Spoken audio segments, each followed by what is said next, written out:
Okay, so before carrying on to force on a current carrying conductor, just a bit of clarification. I believe I slipped up while explaining the electric bell. So you push the button, right? It completes the circuit. The current is flowing in the direction of the arrows from the left side of the circuit, goes into the electromagnet, causing it to become magnetized. That attracts the iron bar, and the iron bar is attached to the spring. So what I believe I said earlier is that the iron bar moves towards the magnet, and that causes a gap between the iron bar and the spring. So no, the spring is moving because you can see that the circuit is connected to the spring, and then obviously because it's also metal, the current flows through the metallic spring. It's joining over here at the contact screw, and then the screw is also obviously metallic, so current flows through that and then back up the wire, and that's completing a circuit. So when the magnet becomes magnetized due to the flow of current through the coils around it, it attracts the bar which has the hammer with it, and it's attached to the spring. So the entire spring moves forward, attaches to the magnet, the hammer hits the gong which makes the sound. When the spring moves towards the magnet, the hammer, the bar and the hammer hits the gong, the contact over here at point C with the screw is broken, and so the circuit is broken, right? So when the circuit is broken, current is not flowing through, and so the electromagnet becomes demagnetized. It's no longer attracting the iron bar, and so the spring pulls the iron bar back, right? When it pulls it back, the spring touches the contact screw over here at point C again, completing the circuit. The electromagnet becomes magnetized again because of the flow of current, pulling the iron bar again, hit the hammer, strikes the gong, another sound, right? But the contact breaks, the spring takes it back, and this is how it keeps happening for as long as the bell is pushed. Clear? All Yes. right, so I believe the overall explanation was there. I just, slipped up in saying that the bar is attracted and there's a gap between the spring, and obviously, right, that wouldn't make sense because if the bar is attracted, then what's going to cause it to, go back to the spring? So no, this whole spring is moving forward towards the magnet and then back. Okay, with that clarification, we're going to talk about force on a current carrying conductor. So we've talked about if a wire, a conductor without any electricity moving through it, is moved through a magnetic field, and that will generate a current. We've also talked about a current around a magnetic material, causing it to become an electromagnet. We have just talked about uh, the current in a conductor producing a magnetic field. We talked about the right hand screw rule and the right hand grip rule.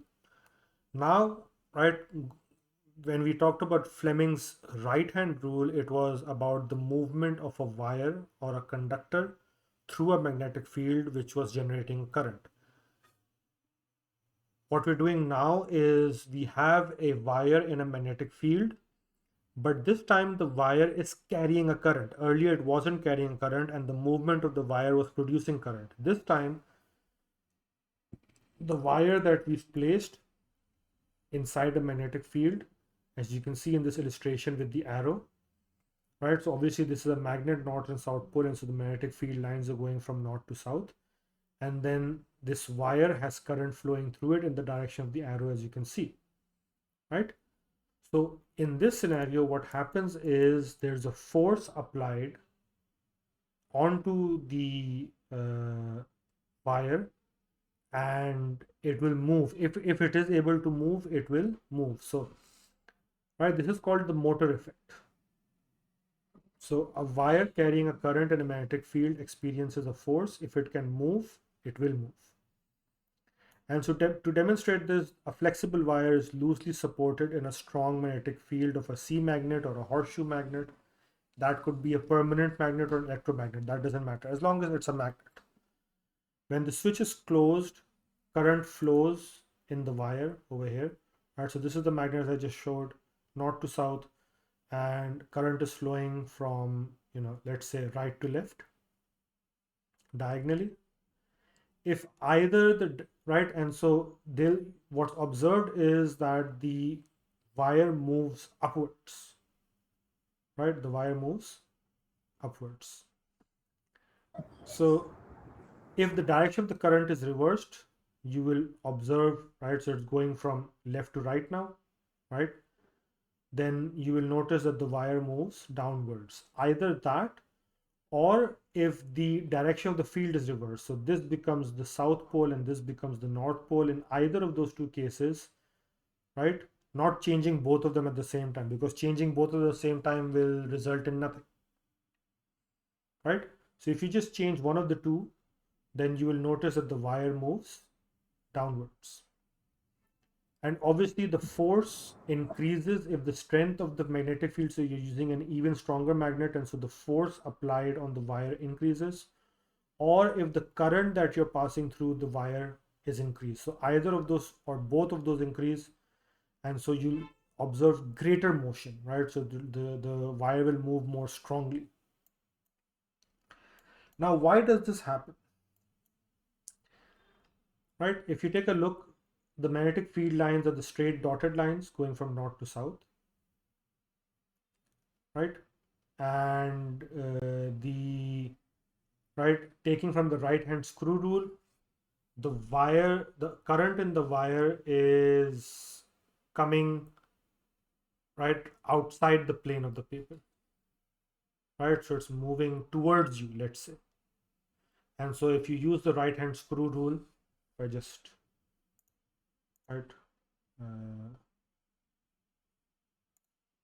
open up my camera for that for a moment.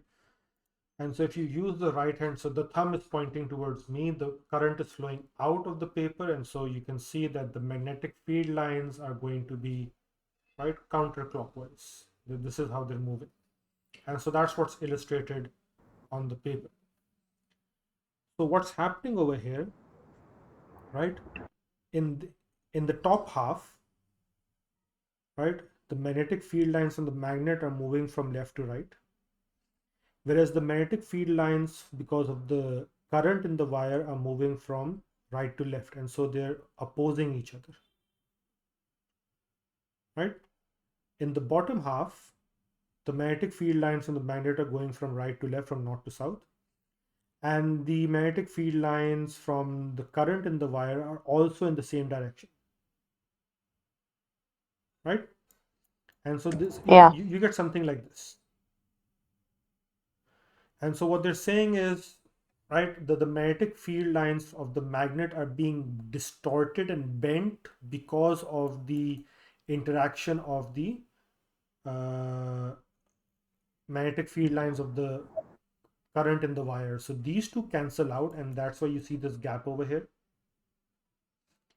right? And the others, they sort of come together, and so they sort of bend, and they don't want to bend, right? So they're giving the analogy of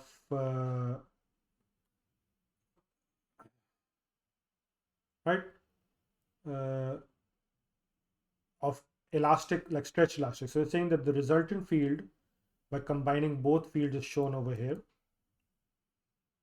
So,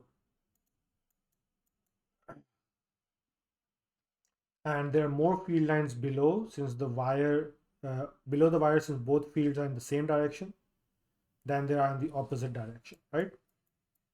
So they're in the same direction, they're more over here. In the opposite direction, they're sort of repelling and canceling each other out. And if you suppose that the lines are like stretch elastic, so this curve over here is like you're pulling on a rubber band. So what happens when you pull on a rubber band, right? It's stretched, and when you release it, it goes back to its original position, like a spring or elastic, right? And so that's the analogy they're using.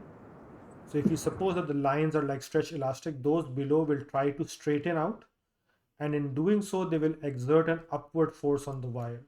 So these guys are bent downwards, and to straighten, they want to go back up and become straight. And when they do that, they exert a force on the wire in the upward direction, and that's what you are noticing over here.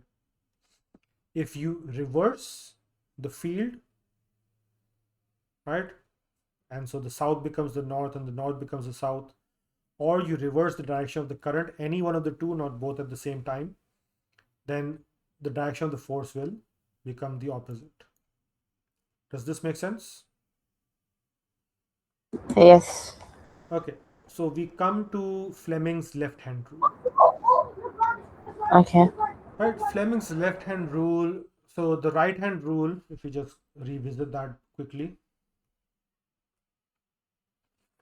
right? The first finger was the direction of the magnetic field. The second finger was the direction of current, and the thumb was direction of motion. So in this case, right, the direction of the magnetic field, the direction, so you're moving the wire up in a field that's going from north to south, and you're moving the wire up, and so you're going to get a current that is flowing outside the page or towards yourself, right? So this thing is moving. In case of Fleming's left-hand rule,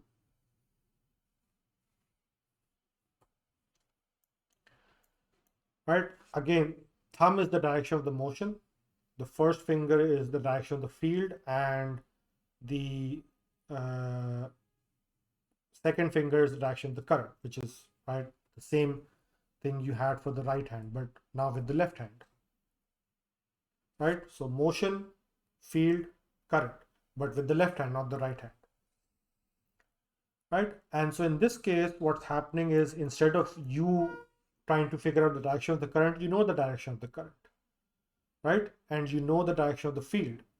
So if you align yourself, for example, you take a look at this.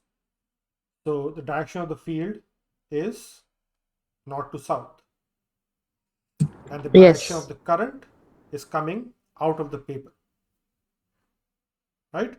So it's towards you, or towards me in this case. And so what is the force that you will experience? Upwards force. Okay, so the wire will be pushed upwards. If we reverse the, how do I do this? Right? Yeah, something like this, a bit uncomfortable. So if you reverse the magnetic field, right, north to south, current still coming towards me, and so the wire will be pushed downwards. Or if we reverse the direction of the current, so north to south, current going inwards, wire will be pushed downwards. Yeah. Okay. Okay, now something that another teacher suggested, he was a trainer for the Cambridge training that I attended. He said that students, because of, like, you got the right hand, Fleming's right hand rule, and the right hand screw rule, and the right hand grip rule, and then you've got the Fleming's left hand rule, it gets confusing. Now, if I'm saying it gets confusing for the majority of students, so if you find it getting confusing, then what I'm about to tell you might help. If you're able to keep these two things in your mind separate and it makes sense to you, well and good. So what you can do is, instead of bothering with Fleming's left hand rule, you go with Fleming's right hand rule. Okay, now how can you do that? So They both are the same. no, they're not the same, right? So using left or right for these kind of diagrams is that much important? Yes, right. If the situation is the dynamo rule, where you are moving a conductor, a wire, a conductor through a magnetic field to generate, right? So what you know, sorry, right hand. So what you know is the direction of movement of the conductor, and you know the direction of the magnetic field, and so what you want to figure out is the direction of the current, right? The dynamo rule. In that case, you're going to use your right hand. If you have a magnetic field and you have a current, and you want to figure out in which direction is the wire going to move, then you use your left hand. Okay, so the left hand is for the direction of the current, Movement, right? direction of Movement. movement. and the Right hand is for the direction of the current. direction of the current is right hand, and direction of the movement is the left hand. Yes. Okay. And they mention it in the question now that what we have to use, what rule we have to use. Possibly, yes. Or they'll give you Okay. a situation without telling you what's happening, like which rule to apply. So they'll give you a situation to figure out, you have to figure out whether I use the right hand rule or the left hand rule. Okay.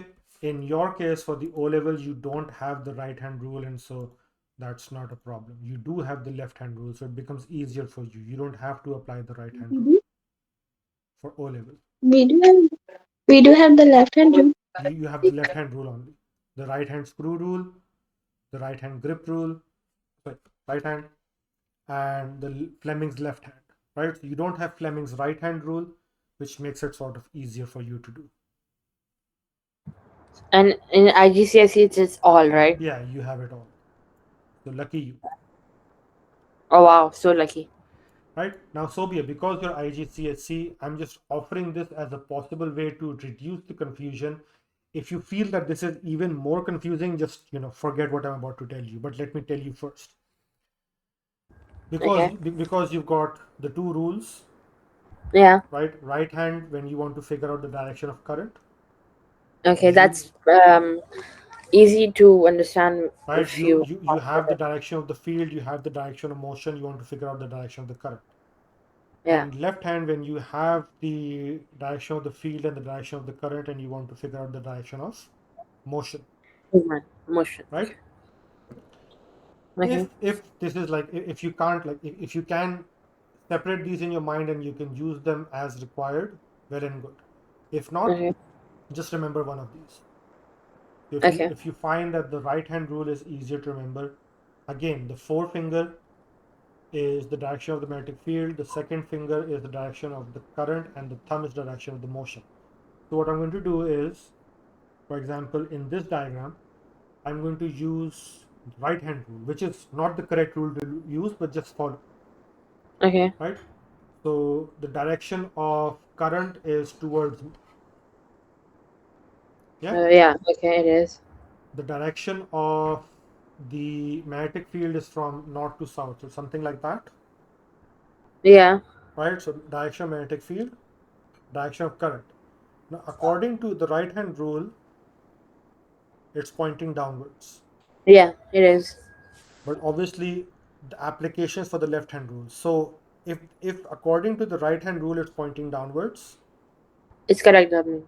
no, then I just go the other way. If my thumb says that the motion will be downwards, I say okay, fine, The then it's motion will be upwards, upwards. right? Now again, so if this makes sense to you, if you're able to do this, fine. If you find it easier to separate the right and left hand rules in your mind, Fleming's right hand, Fleming's left hand rule, depending on the situation, then that's better, right? Okay. So right hand rule is when you want to know the direction of the current, Direction of the current. Okay. right? You know the direction of the magnetic field and you know the direction of the movement of the conductor, and you want to figure out the direction in The which the current. current is being generated. Left hand rule, you know the direction of the field, you know the direction of the current, you want to figure You out the want to know direction the of the direction of the motion. movement. So that's for the left hand. Motion, movement, same thing or different? Yeah, like Okay. field, current, motion or movement or whatever you want to, like Yeah. Okay. they even call it thrust, Okay. right? Yeah. And similarly over here, field, movement, current. Okay. Got it. Okay. Yep.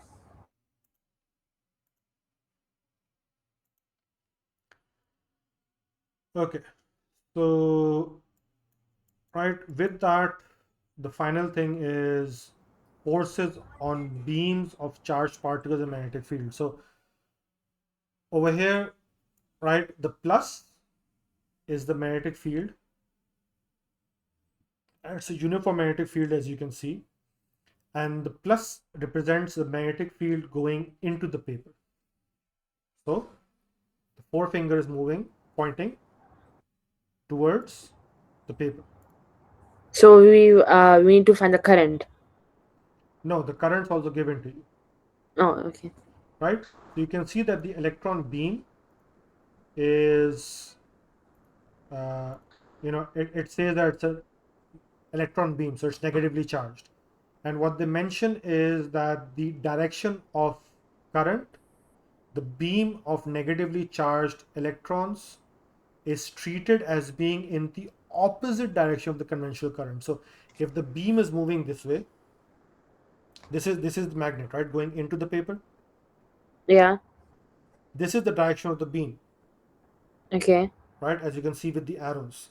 But they're Yeah. saying that the beam of negatively charged electrons is the opposite to conventional current. So if I take that, and then this is the direction of the current. So magnetic field moving in, and this is the direction of the current, opposite to the negatively charged particle, Okay. right? Because it says over here, the beam of negatively charged electrons is treated as being in the opposite direction of the conventional current, right? So if the beam is moving from left to right, current is moving from right to left. Magnetic field towards you into the paper.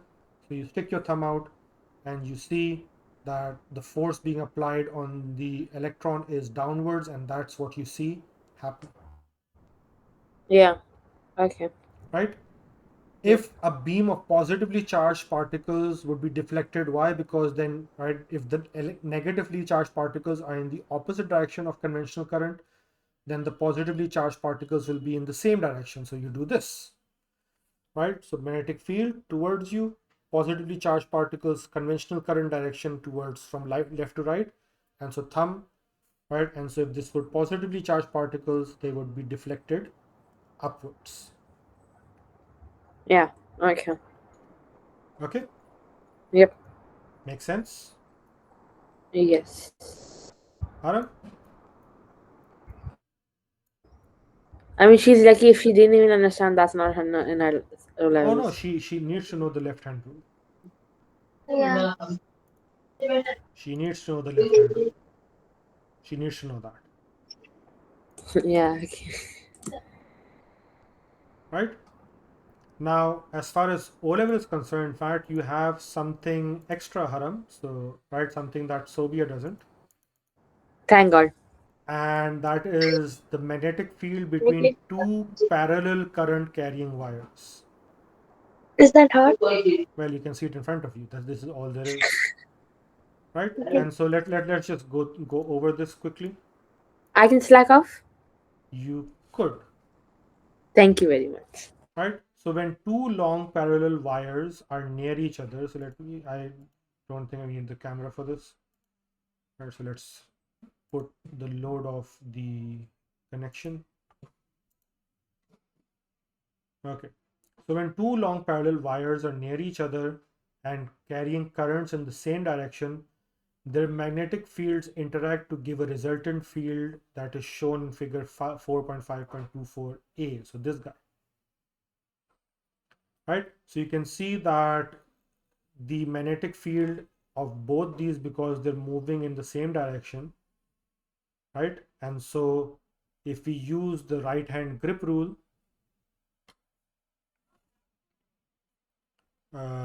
yeah, right? If we use the right hand grip rule, we see that the magnetic field is in the same direction overall for both of these because they're both going into the paper, right? And so the overall magnetic field is what you can see over here. Okay, so it has an add-on effect. But if, right, so there are fewer lines between the wires because over here, right, then where the fields are in opposite direction than on their outside where they're in the same direction. The direction of the force experienced by one wire to the current in the other can be found out by Fleming's left hand rule after using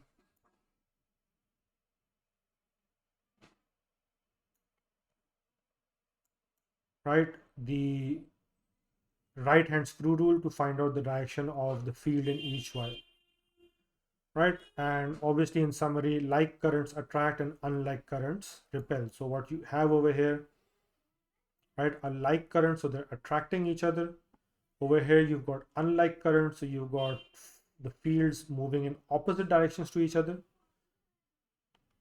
right? As a result, over here the wires experience equal and opposite forces towards each other, these two. When the current, right, is in opposite directions, their magnetic fields interact to give a resultant field as shown in figure B, right? So this one is going into the paper, this one's coming out. You can see that the magnetic field lines are opposite to each other using the right hand screw rule, right? You can get the direction of the magnetic field, and the density of the field lines is now greatest between the two, and a repulsive force between the wires is seen. Okay, so again, this part comes after that text. Yes. So the direction of the force experienced by one wire to the current in the other can be found by Fleming's left hand rule after using the right hand screw rule to figure out the direction of the magnetic field. Like currents attract, so these two are like currents in figure A. They're both in the same direction, they have magnetic fields in the same direction, so they're going to attract. In Yeah. this case, the magnetic fields are in opposite directions due to the current flowing in opposite directions. And so unlike currents, so do not confuse the like and unlike with the magnetic field, right? The positive charges, as we talked about earlier, positive charges, if you've got like charges, they will repel. And if you've got unlike charges, so positive and negative charges, they will attract. Magnetic fields, north and north will repel, south and south will repel, north and south will attract. So opposite poles attract and like poles repel. Over here, they're talking Just about, like magnet. huh? Just like magnet. Yeah, I'm talking about the magnet, right? So opposite poles will attract and similar poles will repel. In this case, they're talking about like currents attract. So that's opposite of what we like, like poles repel. And so we're not talking about poles. Like currents. So in situation A, they're like currents. Why? Because both of them are going into the page. And so they tell you that the direction into the page is represented by a plus, a cross, and coming out of the page is represented by a dot. Okay, so if the current is moving in the same direction, so that is like current, and so the field will add on because the field for both of them is in the same direction, and so they'll attract each other.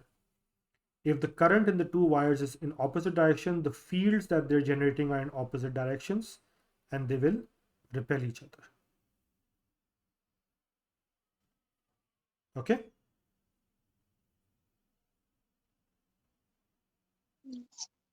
Yes? No? Yes. Okay. And with that, we end. The So, class comes to an end.